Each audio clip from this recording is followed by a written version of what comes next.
Hey, what's up? This is Brandon Simmons for BrandonSimmons.biz, and this is my weekly video blog called Bullheaded, a review of the Houston Texans news, as well as a preview of the upcoming game matchups.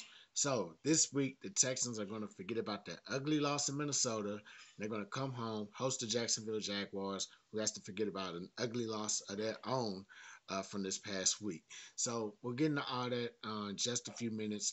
Right now, I want to kind of revisit that ugly loss in Minnesota, do a quick little game recap. So, uh, what else can I say about this past Sunday? There's no clever way to say it. The Texans just got beat, like bad, really, really, really bad. I think one of the things that, yeah, so I think one of the things that really kind of just went against them was their defensive game plan. They just let Justin Jefferson get out of hand early on. I think he had 5 catches for 69 yards in the first half, and just him having that stat line early on, it kind of allowed him to play as sort of a decoy, and then let other Viking players just kind of share in the wealth of what they were doing to us. You know what I'm saying? So. Um, it was just horrible, horrible effort defensively. And by the time they tried to take him away or take him out of the game, it was just really too late to do so. So that's one thing that really hurt us. The second thing was the O line, and we have to talk about it. The O line, they didn't do anybody any favors in this game. Uh, that one drive I believe it was the first half, second quarter, that one drive where it was like three straight pre-snap penalties. That was ridiculous, man. Like, what I'm saying? Larry Tunsil with the false starts, all that stuff. And, I want to shoot Bell on that particular instance, on that moment with those penalties, because a couple of them were the illegal formation penalties. And so, this season, team the league has kind of been enforcing this new illegal formation rule really, really hard. You know what I'm saying? You seen it in the Chiefs game in week one, and then after that, you just kind of see it like all over the league since then.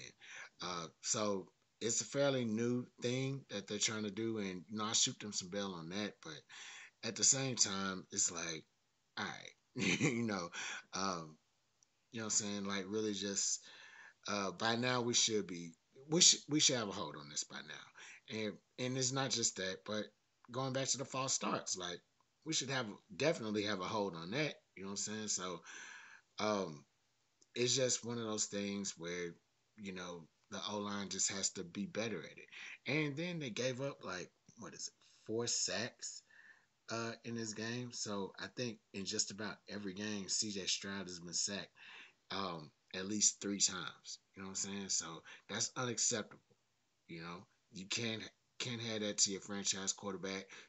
He's either going to get hurt or, well, a lot of drives are going to get stalled and no points are going to be put up on the board. So um, overall, just to wrap it up, as far as the recap goes, just to wrap up this recap, um, it was just bad effort. And I highlighted the defense, I highlighted the offensive line, but what I'm saying, it was just bad effort overall. You know what I'm saying? Like, they just didn't. Texans just did not seem prepared to come in there and play a football game and put up against, what I'm saying, pretty solid Minnesota Vikings team, especially with that defense. So hopefully they'll. It's a lot of people always in these situations. A lot of people will say, this is a game that, they should just burn the tape and all this and blah blah blah. To me, I kind of leaned a little bit on the opposite of that. I feel like they shouldn't burn the tape. They should look at it to see what not to do. This is definitely a game where it had a ton of errors in there, and it's just something that they need to look at what they need to actually work on and fix for the near future. So that's what I got for the game recap. Let's go on to my first topic, which I want to get into. Um, so this week I've been kind of seeing a lot of a lot of fans talk about their frustration with the offense. And the criticism of it is, it's kind of slow, too conservative. They just kind of fed up with Bobby Slowick's play calling right now. And so, to me, I love you too, babe. I said I love you too. On camera, look at me. Look at me. Heartfelt. Look at me. Anyway, so a lot of people have been, really critical of. A lot of people have been really critical of, Bobby Slowick and the offense and how everything's been kind of moving, and I, I had to think about it. You know what I'm saying? Because to me, the offense they've put in work. You know what I'm saying? But they've had some bumps, especially these last two games. They haven't really been as explosive on the scoring since week one. And but I still didn't think there was something that was alarming about it. And so I took into consideration everything that everybody has kind of said, and I think there's some accuracy to that, but I think it's exaggerated. Now, I hate when I have to play both sides of the fence, but in this case, I might have to put my toe on either side. I might have to hopscotch on either side on this one. This is where I feel we're accurate at. So, the last couple games, what I'm saying, we haven't really hit the points that we were supposed to. You know what I'm saying? It's really been kind of, let's see if I get it up here. Yeah, so we really haven't hit the points that we are supposed to. First game, I think we had. I am messing this up a lot. Okay, I thought I had it. Oh, I do got it. Oh, look at me, smart. I hate me. Anyway, um, so yeah, first game of the year, we jump out. We scored 29 points against the Indianapolis Colts on the road, mind you. But then we come back. It's 19 points against the Chicago Bears. It's 7 points. You know what I'm saying, against the Minnesota Vikings. So 26 combined points. In compared to, like, 29 in week one. So they're accurate in that, in the scoring part. Um, where I feel like it's a little bit exaggerated is I think people have expectations of this offense. And we were kind of spoiled by it with, week one, we go in on the road, score 29, and then not only week one, but back in the off season when we brought in Stephon Diggs, and now, fast forward from that, we get CJ Stroud talking about the five-headed monster. And so now we're looking around, it's like, okay, we got the five-headed monster. We scored 29 in week one. When we going to score 39? When we going to score 40? I think that's where I see the exaggeration comes in. To me, I think it's early in the season, and even though this team did play quite a few series, even though this unit did play quite a few series in the preseason, to get the rhythm up, I still think, getting adjusted to the regular season is a little bit different. You know what I'm saying? Playing those preseason series, they're only in there for like one or two series, not the full thing. So you don't really go through the whole motions of, something happened in the first quarter that make you want to go to this play in the second quarter or make you want to go to this play in the third quarter. You know what I'm saying? They're only there for like maybe a quarter or less than a quarter. And you know what I'm saying? Then they're out. Now they're playing. Now the regular season is here. You're trying to implement everything you've learned in the off season, in training camp, into this one whole game each week, 60 minutes. You know what I'm saying? So I think there's adjustments that come with that. You know what I'm saying? So, and part of the adjustments is like, maybe we all expected that this would be a distributive offense, you know what I'm saying? Everybody getting to share, everybody helping putting points on the board, and that hasn't been the case. You know what I'm saying? Last week I came in here talking about Nico Collins being a number one receiver. You know what I'm saying? We looked at, Stephon Diggs is like a number two, and Tank Dell, you know what I'm saying? We kind of looking at him like, he's like the number three scat slot type of receiver. You know what I'm saying? Like he's hitting all the quick routes, but he's also doing like the jet sweep plays. You know what I'm saying? The trick plays to get some rushing yards for a receiver because he has the speed to do that. And so I think that's where the frustration comes in because it's like you have three solid wide receivers and we expect to be lighting up the scoreboard each week. And sometimes that just really isn't going to happen. You know what I'm saying? On top of that, another thing that I can kind of chalk up to like the frustrations with the offense is the injuries. Uh, Brevin Jordan, you know what I'm saying? He's out for the year with an ACL or with a knee injury. Um, Joe Mixon, he missed last week. You know what I'm saying? Damian Pierce, to be honest with you, I have not been paying attention to any reports about Damian Pierce. I, I, last I checked, he was hurt. He was dealing with an injury. I think it was, I don't even want to say, I know it's not anything like season ending or serious like that, but it's kind of a nagging type of injury that he was just dealing with and nagging enough to keep him sidelined for all this time. So, um, hopefully he's able to come back real soon because we're definitely going to need him, and we'll talk about injuries in a few. But yeah, I just think that this offense is really, uh, I think it's just frustrations with the offense. It's simple as that. There's no, it's just frustrations with the offense. You know what I'm saying? There's no real like, it's somebody we want the offense to be good as advertised, And the thing about that is, it's a long season. They're not going to be good as advertised right away. That's just how some of these teams work. You know what I'm saying? Some of them are like out the gate, firing, you know, putting up, whatever on the scoreboard, and some of them are not.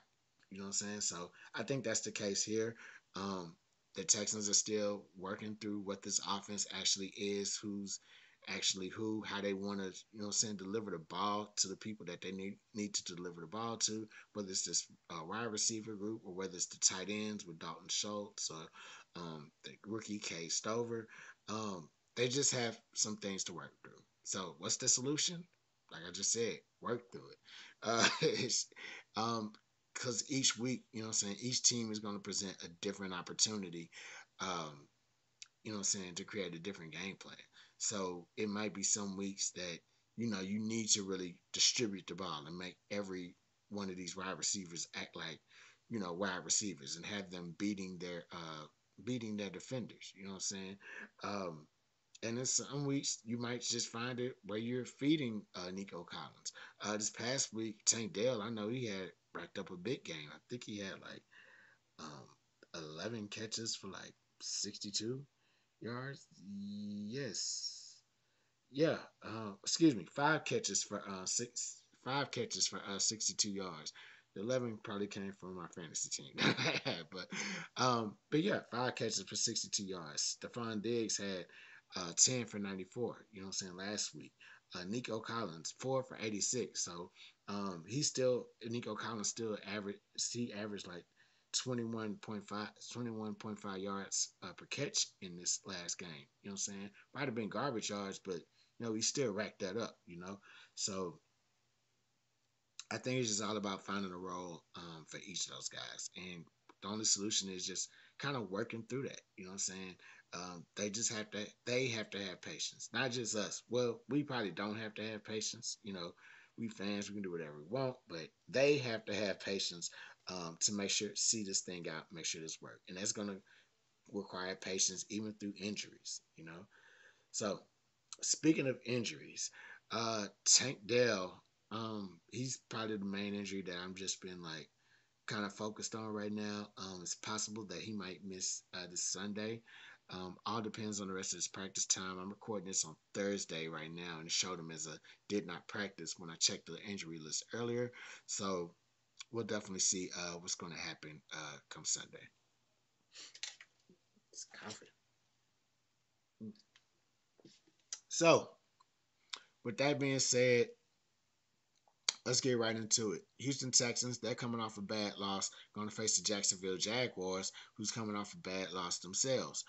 Jacksonville got demolished against Buffalo on Monday Night Football. Man, horrible loss for them. Oh well, don't care. So, um, Texans are going to be hosting them this Sunday. And they look to bounce, and the Texans look to bounce back from their loss, from their horrific outing against the Minnesota Vikings. So there's only a couple things that the Texans really need to do if they want to get a win this weekend. First off, the O line, it just has to be better. It's simple as that. You know, look, Stroud has been sacked like 11 times in 3 games, man. Like twice he's been 11 times in 3 games, and twice he's been sacked. He's been sacked like 4 times in 2 games. You know what I'm saying? Twice this season he's been sacked 4 times in a game, which is crazy to me. You know what I'm saying? The Texans have to do a better of protecting them. The O line has to do better of protecting CJ Stroud. It's simple as that. That's probably why this offense has kind of been stalling out because they have not been protected. Something I meant to mention earlier, but don't care. Um, yeah, meant to mention that in the topic, but don't care. Past it. So, um, the O line just has not been good. You know what I'm saying? And not just talking about penalties, just pass protection. They did good, running the ball or whatever in week 1, but after that, they haven't really been good at that. So overall, the O line just has to be better. They have to reduce those penalties. You know what I'm saying? Learn the illegal formation rules as well, and you know what I'm saying, do the proper procedures and avoiding that. Um, but definitely the protection has to be better. They cannot let Stroud get sacked 3 or 4 times in a game and expect to win because it's not going to happen. You know what I'm saying? Like, yes, it's happened twice, but you know what I'm saying? Like, it's not gonna keep up. For the rest of the season. Second thing the Texans need to do is play angrier than the Jacksonville Jaguars. So I keep mentioning, the loss that Jacksonville suffered on Monday Night Football in front of everybody, mamas, cousins, side chicks, all that. They got beat down. So they going any good team, any decent NFL team, no matter the record, they're gonna take a beat down like that. They're gonna make it personal. You know what I'm saying? Because now people think like, they 0-3, they got whooped like that. You know what I'm saying? They probably think that they scrubs and all this stuff. So now teams are really just going to come at them. But to do that, Jacksonville is going to be playing a lot angrier, um, yeah, than they probably ever played in a while. And it's up for the Texans to play even angrier than that. You know what I'm saying? If they want to come in here huffing and puffing, we got to blow their house down. You know what I'm saying? They can't do that to us. We got to come in there and set them straight and be like, you mad, but you ain't finna, you know what I'm saying, you're not finna get your vengeance, if you call it. You're not finna do that over here. You know what I'm saying? Go on somewhere else down the line with that, man. This Houston, this H-Town. You ain't finna do that to us. So Texans just have to play angrier than what the Jacksonville Jaguars are likely going to be. And also, don't underestimate the importance of this rivalry. It's it's important. It's definitely you know what I'm saying, just get out there, like play this game. Just play this game, man. Play this game harder than ever. You know what I'm saying? If you really want to forget about that Minnesota loss, play this game so hard that you just forget that you got beat down in Minnesota next to Mall of America or whatever. But uh, yeah, definitely. This rivalry, don't underestimate it at all. This could be a potential game needed to win the division at the end of the year. Probably something to inch the Texans up closer to the number 2 and number 1 seed. So they cannot underestimate the rivalry between these two. They have to go out there and play like it's that they have to go out there and play like that alpha blood. You know what I'm saying? And that's just simple as that. So those are my 2 things Texans need to do for a win. O line just has to be better, reduce the pre-snap penalties, um, and just play angrier than the Jacksonville Jaguars are supposed to be playing. So That's all I got for y'all this week. If you're watching this on Facebook, uh, like my page, facebook.com/BrandonBlog. If you're watching this on YouTube, click on the subscribe button, like my video. Um, that's all I got for y'all this week. I'm Brandon Simmons from BrandonSimmons.biz. Holla black.